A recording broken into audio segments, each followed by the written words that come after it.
Happy Tuesday. Welcome back to the Wolff Den presented by Win Again Academy. Another great networking opportunity and learning session tonight in the club room. Check out Mark Moyer and the Win Again Academy. I'm Matt Wolff, founder and CEO of Ticket Time Machine. Today we welcome Bill Dolan to the Wolff Den. Welcome. Great to have you here. Excited for the conversation. And for the people in the audience who don't know who you are, give them a quick introduction, then we'll get into everything. Well, the short version is I grew up in the television industry. My background is that of a television director. I worked for the regional ABC affiliate that's now part of Walt Disney Television. And I left full-time live broadcast to start my agency. And part of that was I wanted to work on projects that excited me. I wanted to work for clients that excited me. And from the time we left and started what is now Spirit Media, we've been very blessed to work all over the world, doing television, doing videos, a lot of videos for corporations who really need high quality videos that tell their story. And then I still produce a lot of events, everything from entertainment to large scale gatherings, sales conferences, product launches, and worked with a lot of famous people. I've made a lot of mistakes, and we're crazy excited to be in a place where we can really deliver what I would call world-class production to companies, nonprofits, leaders around the world. That's a great that's a great start. And we're going to get into it. I guess maybe the best place to start is January 28th, 1999. That story. Well, yeah, after all the decisions to get away and start doing more large scale production for things that were really fun and meaningful, I have to admit that one of the challenges with the work that I do is that it doesn't just take place in one place. I got to the point where I was traveling the world and I was on the road a lot. Now, keep in mind, I had married my high school sweetheart. I met her when she was 14 years old. We got married young, madly in love with her, and we had 5 kids. But the challenge with this work is, as much as I love my family, while I didn't have any intention of it, I was becoming an absentee dad and an absentee father. Now, the thing about it is it's kind of like you've heard that old saying about the frog, how to boil a frog slowly. You just turn up the heat slow. That's the way it was with me. I didn't realize how distant I was becoming. Now, granted, and part of it is because I showed up. I showed up for birthdays. I showed up for parties. I showed up for all the big games, and I was home actually most of the time. But there were really key times that I was on the road. And so my wife kind of learned how to raise the kids themselves. So I was at a point, 1999, and I got an opportunity to produce a documentary project. I thought this could be great, because not only do I love doing long form work, I don't do it a lot, but I do some long form work. I thought this would be a chance for me to dive into a project, and then you get residuals. You do promotion and then you do residuals. And I thought that's a great way to do it. And maybe I'd spend more time with my kids and my wife. So I do this project. Oh, and by the way, this is a sidebar. If you ever hear people saying, "Oh, I want to talk to you about this production. I want to tell you about the show. I want to do this show. I want to do the show." The first question you ask them is, "What's your distribution plan?" Oh. Ask them that, because everybody thinks it's all about doing the show. It's all about doing the show. Truth is that there's a ton of talented people doing shows everywhere, but they have no distribution plan. So there's a lot of great talent, whether they be singers, dancers, performers, artists, motion picture makers, who are sitting on piles of work that'll never be seen. And that's because they don't have a distribution plan. And I had learned, being in the television industry for as long as I had, that we needed to have a distribution plan, and we had one. We were very blessed to have a company in Nashville work with us and say, "Look, not only do we want to distribute your product, but get to Nashville, sign the contracts, and we got a big check waiting for you." That's the kind of distribution plan you want. So on January 28th, 1999, I hopped on a plane from Portland, Oregon, knowing that my life was going to change, anticipating that today my life will never be the same, ever be the same. I took a big breath, and I remember looking out over this area, by the way, is absolutely gorgeous, and looking out over Mount Hood as we flew over the mountaintop, heading out east. And then about 20 minutes into the flight, I wasn't feeling well. I couldn't put my finger on it because it's not like I'm ever sick. I'm definitely never sick on a plane. But it's as if things were starting to like close in on me, getting a little fuzzy. And it got so bad, I turned to my best buddy who was flying with me, Timothy. I said, Timothy, something's not right. And that's the last thing I said. And my eyes rolled back in my head. My arms just flopped by my side. And my heart stopped cold. Now, Timothy, not a doctor. He's an audio producer. He's a music producer. He's going to Nashville because we're going to work on some big gospel performance thing that he's doing. So he doesn't know the stuff, but he did know about chest compressions. So he begins beating me in the chest. Nothing happens.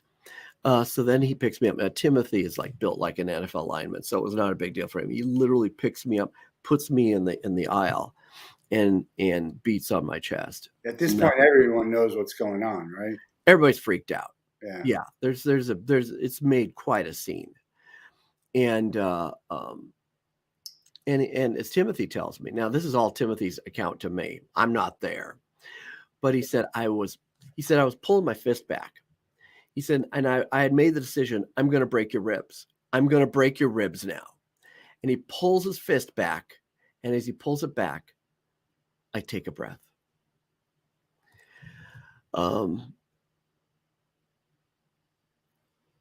The short version is we made an emergency landing. I ended up in a cardiac wing.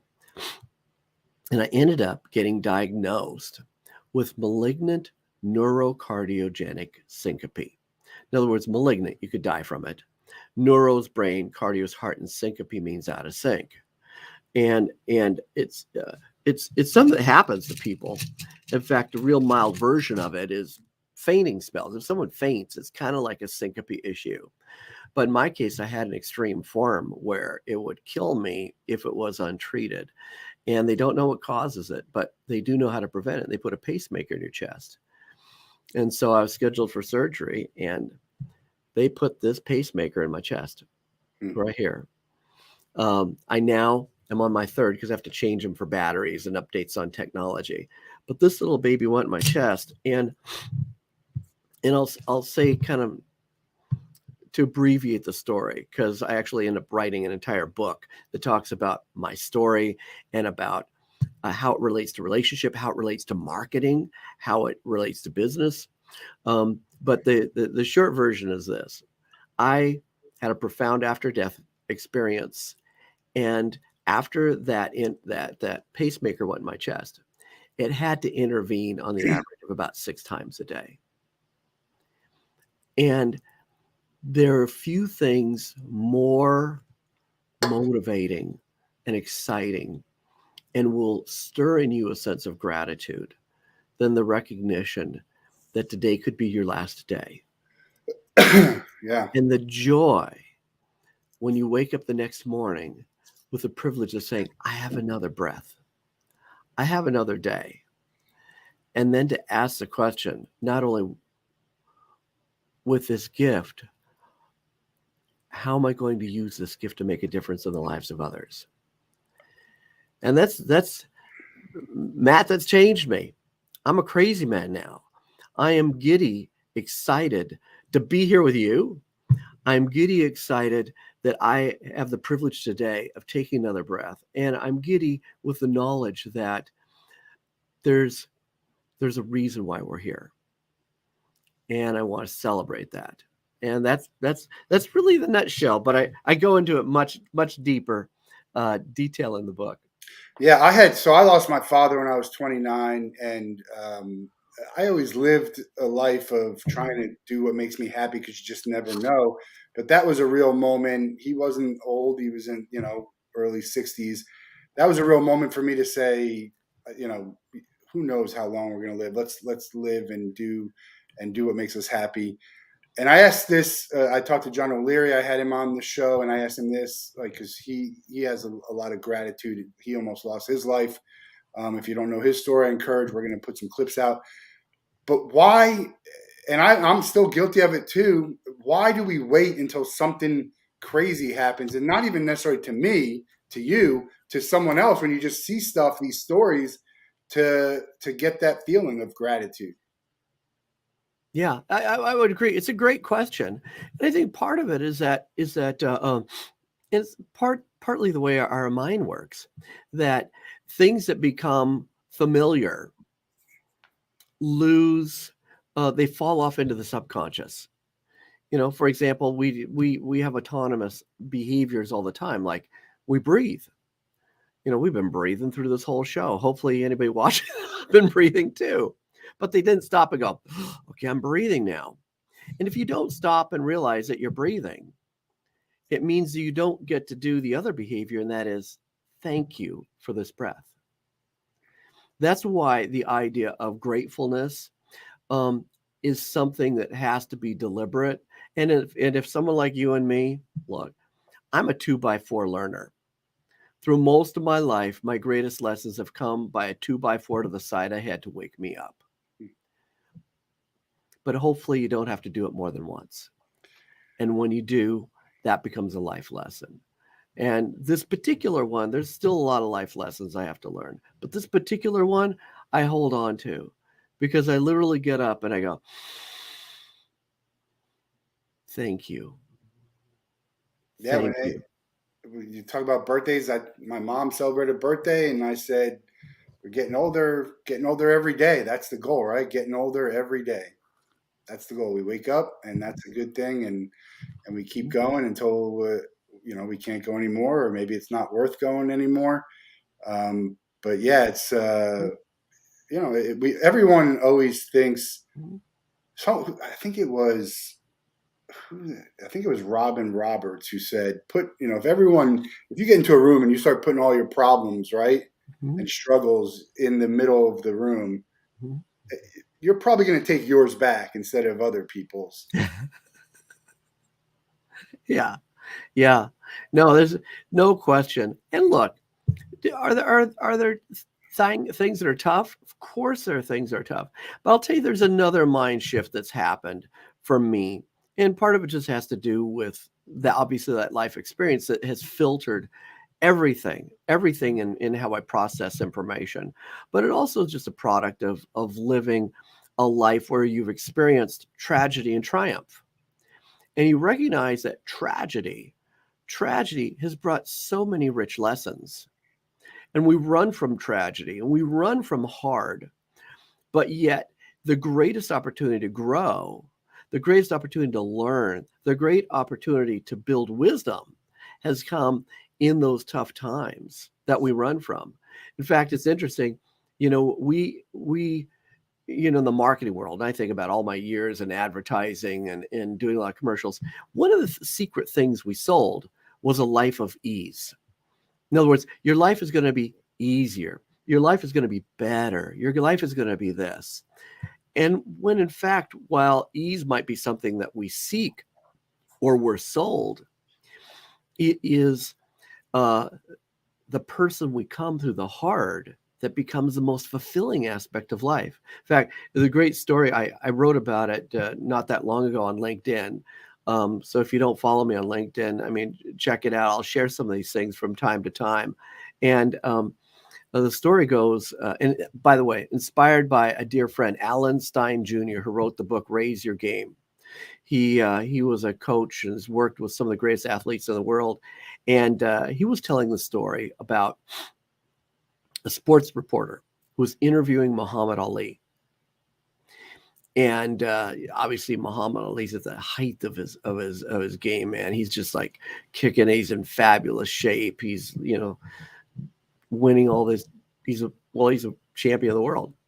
And the reporter says, "Hey, Muhammad, how many sit-ups do you do to be in such great condition?" And Muhammad quickly answered. He said, 50 a workout.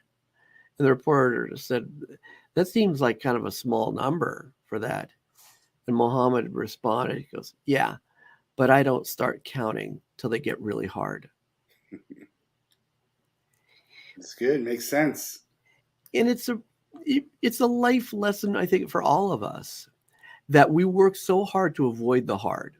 We work so hard to seek the easy. But the greatest people who've accomplished the greatest things in the world recognized that they didn't just work through the hard. They worked to the hard so that they could experience the benefit of the hard. Yeah, if it was easy, everyone would be doing it. That's what they say, right? Right. Most of us get to hard and stop. Most of us hope we don't get to hard. And what he says, get to hard, work through hard, and benefit from hard. And that really gets to this idea of, are you having a good day? Is the day a good day? Is the day a good week? Most people measure it by a horrid scorecard of, well, no, it's been a hard week. Come on, kids. If it's a hard week, what can we learn from it? How can we benefit from it? And even more important, not just how you can benefit from it, but how can you help others benefit from it? There's so much there. I was watching Tom Papa last night. You know Tom Papa, the comedian? He's got some great material, and he was saying, hey, you're doing great.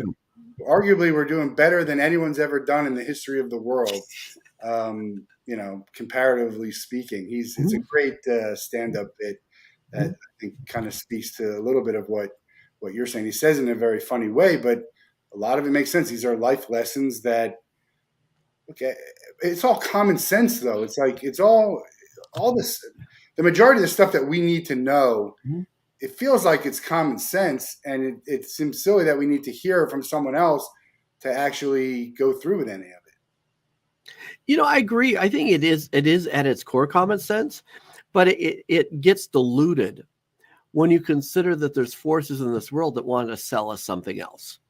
For example, common sense is, you're a miracle. I mean, the fact that you're here, the fact that you were born, the fact that you can breathe, the fact that you can speak, form thoughts, insight, do this show, for goodness sakes.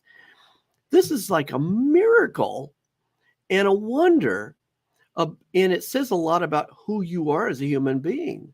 You are an influential, powerful, intelligent, wise human being. And we might even add, today, and I say this for anybody watching this, today, you are smarter than you've ever been. Today, you're wiser than you've ever been. Today, you've had more experience than you've ever had in your life, which equips you to say, today, you are more prepared to make a dent in the universe, to change the world, than you've ever been at any time in your life. Yeah. I champion for mental health with an organization called Same Here. And then a lot of times what I post when someone's having rough is the picture that says you've survived 100% of your worst days. That's so good. So good. Yeah, and when you consider that, it really, what it does is it gets back to that idea of both gratitude for the blessings we have, and hopefully a sense of mission, a sense of destiny, a sense of excitement about, look, if today I've learned this much so far. And don't get confused with fatigue. Don't get confused. I mean, look, you're going to get tired. Tired doesn't define you. Your emotions don't define you. They inform you, but they don't define you. And we're surrounded by a world that wants to let our emotions define us, and they want the marketing to define us. And oh, by the way, in case you're not feeling right, you should wear this perfume. In case you're not looking good, you should wear this outfit. In case you're not feeling particularly powerful, you should drive this car. And we could go down the list of all the different things that basically, really, secretly, are selling your inadequacy. They're telling you that you're inadequate without their product. And you could be more adequate or better if you had this product. And so, going back to what you said about common sense, yeah, it's there, but it's being bombarded with a lot of messages that are secretly telling us you're not adequate, you're not powerful, you're not meaningful, you're not a miracle. But Yeah, you should watch. You watch the Tom Pop. I'm gonna send you the info. Watch the Tom Pop. It talks about all this stuff in it, like such a true. It's one of those like Chris Rock is a great comedian and he's got a lot of funny stuff, but a lot of his stuff is it's true. Like you could say the stuff that's funny, and then you think it would be funny if it wasn't so sad and tragic. Some of the stuff that we're actually talking about. So that's what I think. I love comedy. Let's talk about marketing and the the book that you wrote. Just a quick idea of what it is and why people should care. well, the thing about my death experience, and you say, what are the lessons from that? Well, one of the lessons, and there's a lot that I try to pack in there, but one of the most important lessons really has to do with what is really important in life. What's really important in life? And I would say at the top of that list are our relationships. And relationships are so powerful because only in relationship really do we have the opportunity to grow, to give, to really do things incredible. I mean, you think about the greatest accomplishments of all time weren't done in a vacuum. They weren't done in a closet. They were done in relationship with people that shared a vision, that shared a dream, shared a purpose, and then started to collaborate, and then started to communicate, and then started to do things that they could do together that otherwise could never be done. And then along with that, the richness that comes in relationship, how we grow as people. I mean, I could go on for a long time about the power of relationship. And it's interesting that when we talk about marketing and sales, one of the things that you see as a hideous trend in the marketplace is how can we automate as many transactions so that we can rack up sales, often at the expense of relationship. I have a post that's coming about automation, and I do no automation. I don't do anything automated. Everything I do has got to be authentic and genuine. And I think in the process of trying to automate things, if you make any mistake, it derails it. But the average person knows you're sending them something that's automated. It actually, the form it comes in makes it obvious that it's automated. So, and look, if it's automated, okay. If it's something I really need or something I should really talk about, I'll do it. But I don't think that's the right way at all. And so I agree with you. Mm-hmm. And it's not to look, and it's not to say that I campaign against all automation. What I do campaign for is that we don't do it at the expense of relationship. And that's one of the things that I learned is that because relationships are so important, how can we make sure that relationships are alive and vibrant and functioning every part of our working life, not just, I like to say, rather than being a jerk from 9 to 5 so I can be a saint from 5 to 9, why can't you just have real relationship during the day? Can you do it in business? And not just because it's a good thing. Guess what? It's great business. It's fabulous business. And I've learned, in fact, after my death experience, and I grew up Catholic, and Jesuit teachers, really strict Jesuit teachers. And I remember after my death experience, I started going back and reading some of the gospel stories about Jesus. And I would joke, look, if you weren't a little religious before you died, after you die, you start to lean that way and start asking questions. And so I'm reading these stories. I'm reading a lot of things because I'm a big fan of philosophy and I'm reviewing this material, and you know what just jumped off the page? jumped off the page. When I started to read Jesus' life, because he was really documented for 4 years, only 4 years. The rest of the time they talk about, oh, he's a baby, this, but 4 years, there's that window. And I went, hold on a minute. Now, this is a good man? Yeah. He's a great teacher? Yeah. You know, if you're a Christian, is he a son of God? To you, yes. But you know what I also saw? I saw the greatest marketer in the history of mankind. And I realized that when I started to write down what he did and I reversed engineer it, I not only had the recipe for great marketing, I had written down the recipe for creating a movement. And so I started using that recipe with my clients. And I mean, billion-dollar multinational clients, large-scale productions, large-scale projects. Every time I used the template, it was powerful. I mean, I'm getting chills now because I remember the recognition when I went, oh my gosh, this is the recipe. And I realized there's 7 core disciplines. And when you exercise those 7 disciplines, and they are disciplines of relationship marketing, the outcomes are powerful. I mean, like life-changing. So that changed my whole mind around marketing.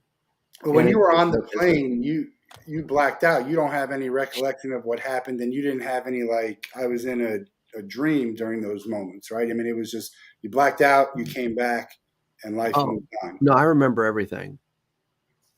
Everything. It was more real than real can be. Yeah, that's why I say I had a profound after-death experience. Yeah, it was profound. It was like a dream? No, as I was there. But I was there in spirit. But I wasn't on the plane. I'd left that dimension. And in the book, I actually describe it as of crossing over from a physical dimension to a spiritual dimension. That there really is dimensions that exist. And when I crossed into that space, everything changed. Everything changed. And that's a crazy longer discussion because it really goes into, well, I'll just plant a seed and maybe we could talk again. Yeah. But here was the abundant recognition that once I'd crossed into the threshold of eternity, everything that ever has happened and everything that ever will happen has happened. Like deja vu? No, there was no sense of, oh, now you have to wait for this happen. Right now, we're living in a dimension where we are on a timeline and we have to live and operate in that timeline. But in the dimension of eternity, it's already happened. Like Back to the Future and it's the Spideyverse. Yeah, like times 1,000. Yeah. I mean, yeah, a lot of the stuff about metaverses and things like that are kind of fascinating because they do mirror to some degree what has become my understanding of the dimension of eternity versus the dimension of time. And but well, I'll just tell you this. You know, when I was growing up, I had a tough time with my dad, and he was ill most of my growing up years, and he was actually supposed to die. And he was in a lot of pain, and he took that pain out on me. I was an only child. And so there was some verbal abuse and some physical abuse, and it was a weird space to grow up. In fact, we were the family where people deliver casseroles, because, Billy's about to lose his daddy and this is all really sad and all that.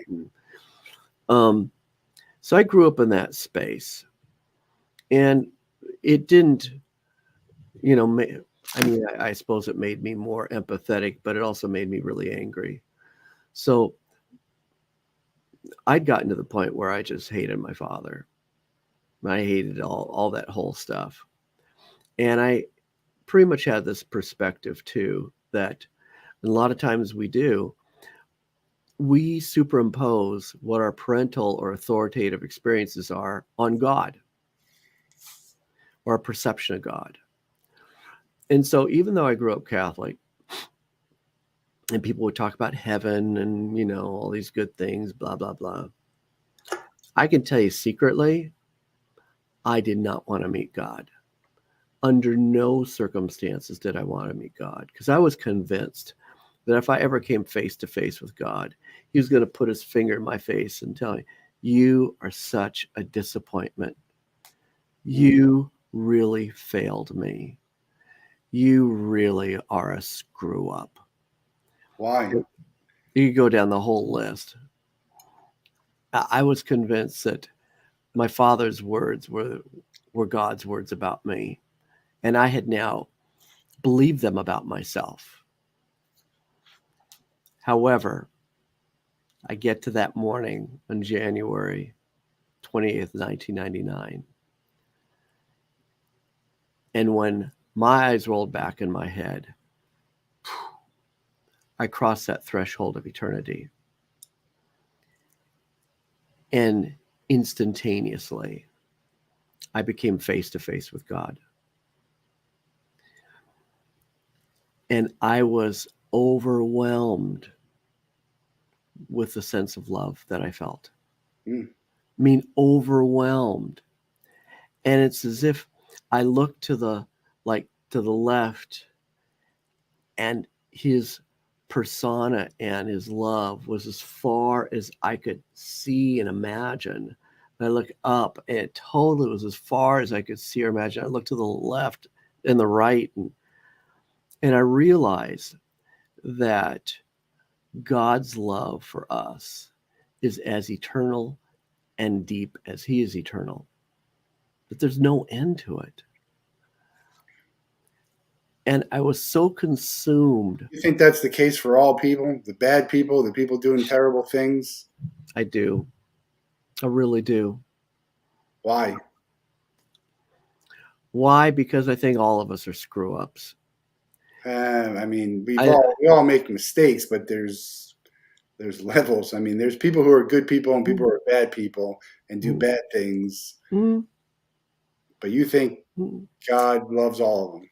That's my gut. Now, granted, I'm not a theologian, so I can only describe what my experiences was. But I also got the clear sense that once you get into the dimension of eternity, how we measure things and how we see things are so minuscule. It doesn't mean they're insignificant, but like the depth of God's love for us is far, far greater than anything we could ever imagine. So, I mean, out of that, I came away from that changed. And partly was the change was saying and you might see this in my post, how can I, in this dimension, try to be an ambassador of love? How can I be an ambassador? And for our company, for example, our agency, love is our highest value. But we say love expressed is how we live it. In other words, excellence. We deliver it with keeping our promises. We deliver it with showing up. We deliver it with investing the time necessary to get the job done right. We deliver it by giving our clients more than what's on the invoice. We give them peace of mind. And we deliver it by genuinely caring and loving them. I mean, that's good. That's good business, right? That's the thing. Look, if you're just a dirtbag, fake some of those things. Yeah. It's still good. All those companies are saying, we care. Look, whether they care or not, if you fake caring, it's better than not caring. But it's a game changer when you really do care.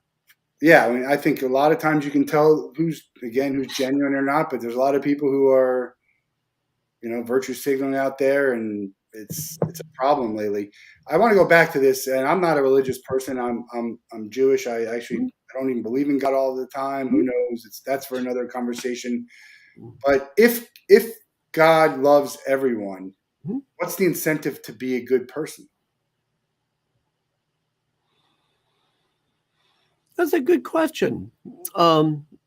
Well, going back again, going back to what uh, I came to the conclusion. This is where my conclusion was. Granted, it's partly the way I was raised, Yeah. because there was a period where I doubted God or what if God existed and definitely didn't want to meet God. But one of the things that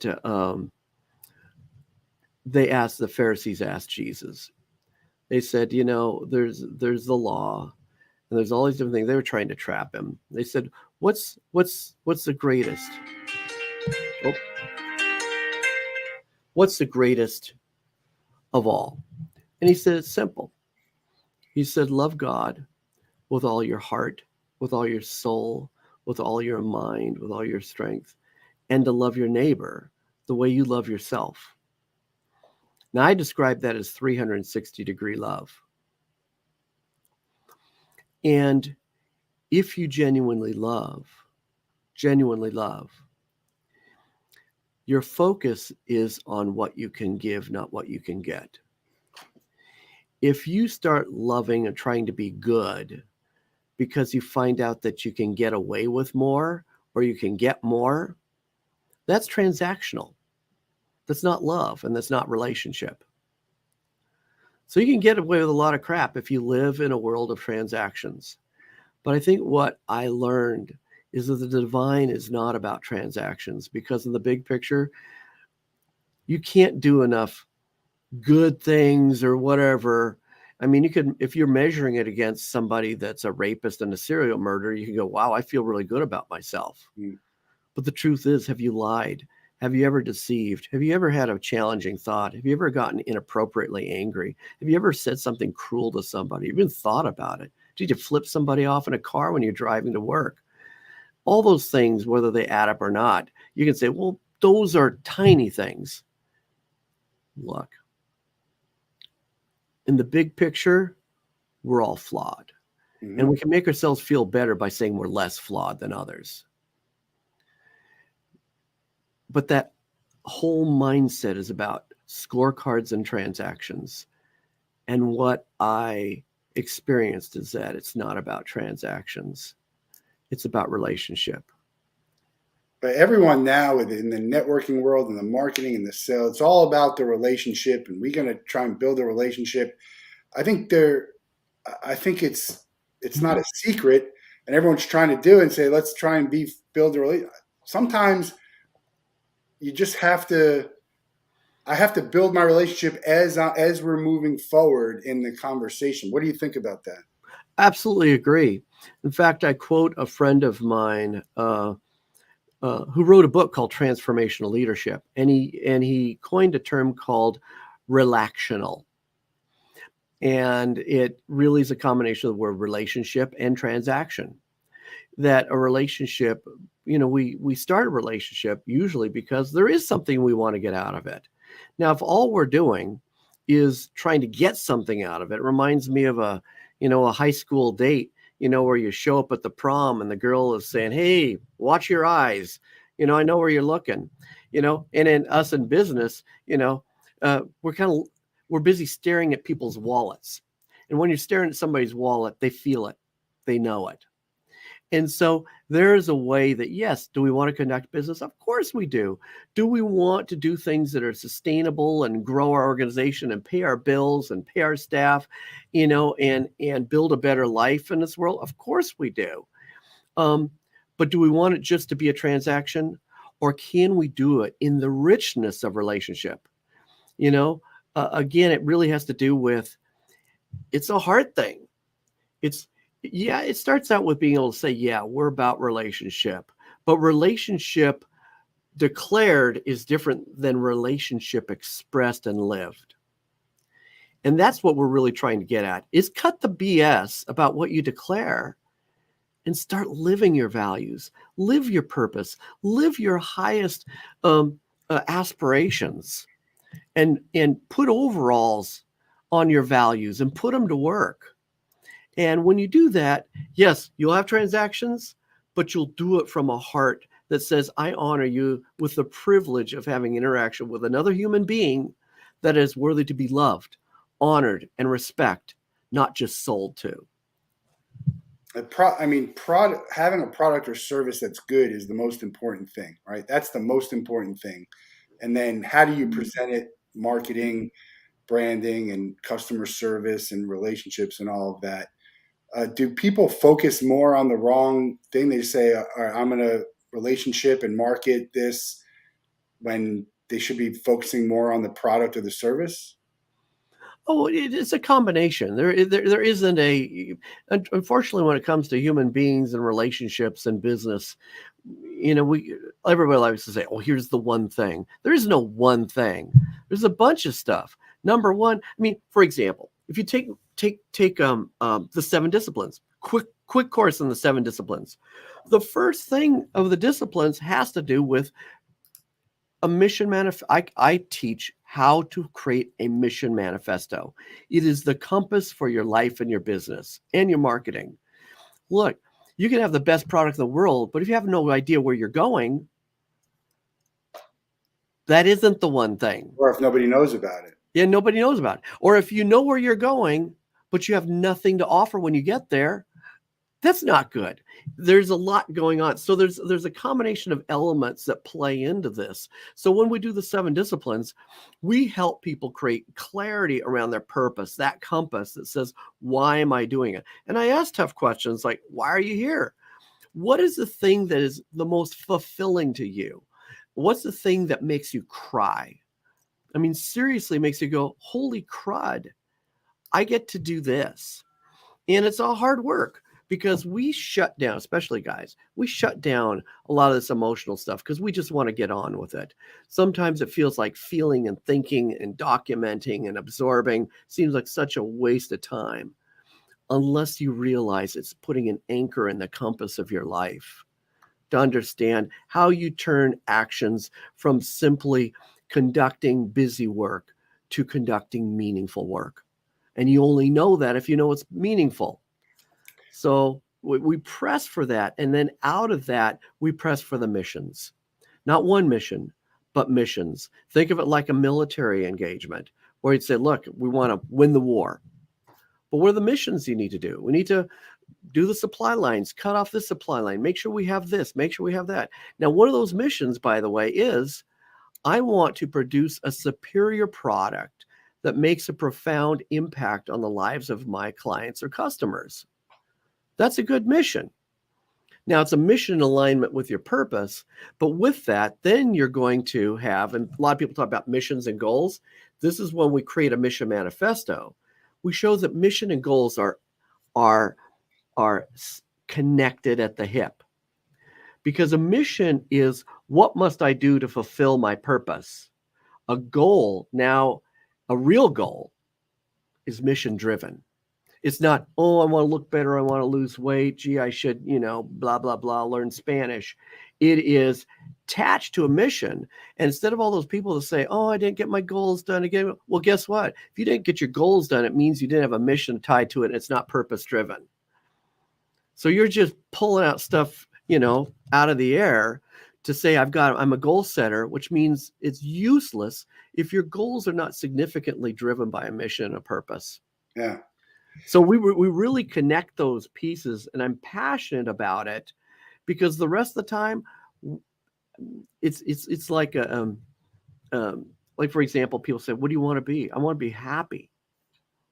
Well, look, I've done dozens of shows at Disneyland, worked with Disney people. We've done shows there and done productions there, and it's labeled as the happiest place on earth.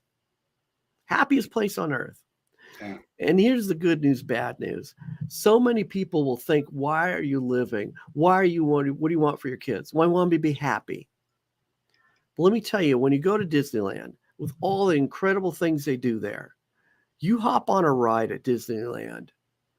And when you get off that ride, you get off the same place you got on. Mm-hmm. That's what happy buys you. Moments. It's a moment of happiness. Sorry, that's my note saying we need to wrap. Yeah. But what it costs you is it costs you an opportunity at significance. I got. We're gonna let you go in a minute. You worked with so many big product projects and names.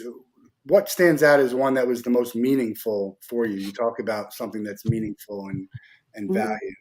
Was there something that stood mm. out other than just saying, "Hey, these people are famous and this was a big, well received product"?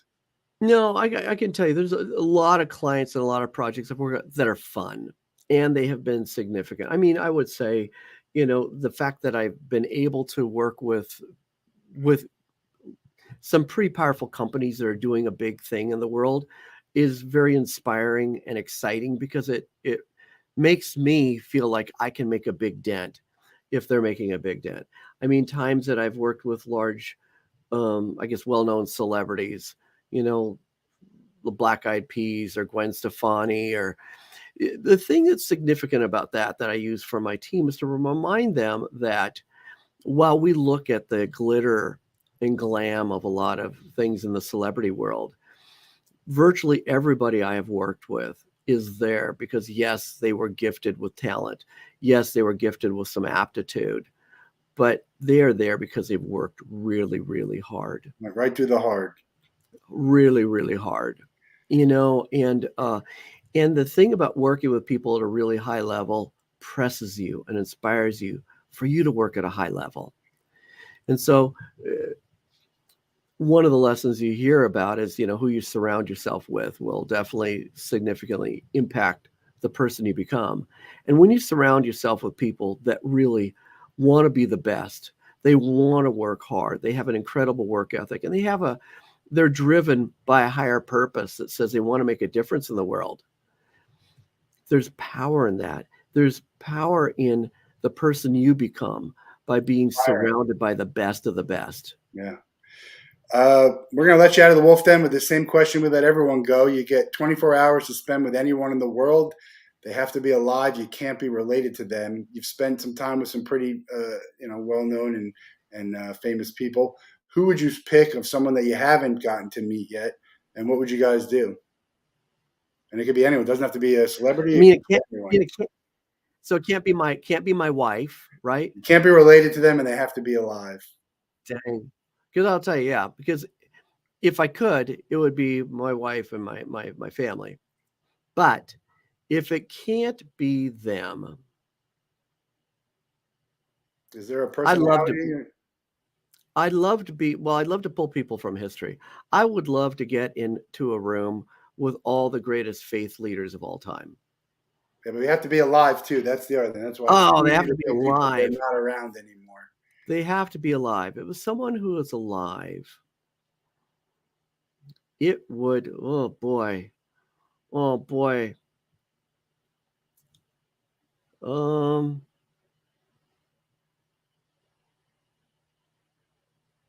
I have 80 names on my list. Nice. What comes to mind first? I mean, we all have 100 names. That would be great. But I do. Curiously, I mean, this might really sound strange, but I'm listing all the political leaders, and I'm thinking the bad ones too. Like, what's going on inside their head? What's going inside the heads of right now, the president of Ukraine right now? yeah, I mean, I really would like to know what's really going on inside his head we had right now. someone say Putin, which we obviously can't get. That would be that'd be tough. But yeah, it'd be interesting conversation for sure. I would It would imagine. be. Yeah. I It's just don't always know. good to know the good and the bad. The guy I do another show with would love to sit down with all the bad people in the world to kind of figure out, hey, Mm, what was going on, why, and so yeah, it all would make for good conversation, I think. yeah, Backstage Pass is the monthly newsletter. right. Spiritmedia.com is the company. The seven disciplines of relationship marketing, and you can get some great resources. Get the book and find out more at the website there, which is 7drm.com.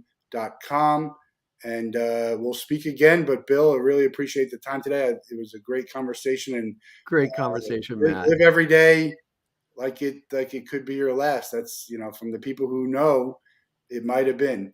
It's a great way to go through life. So have a great night. Do something good, for someone else and for yourself. And we got another guest tomorrow on the Wolff Den. We'll see you soon. Thanks, Matt. Take All right. care. Thanks, Bill.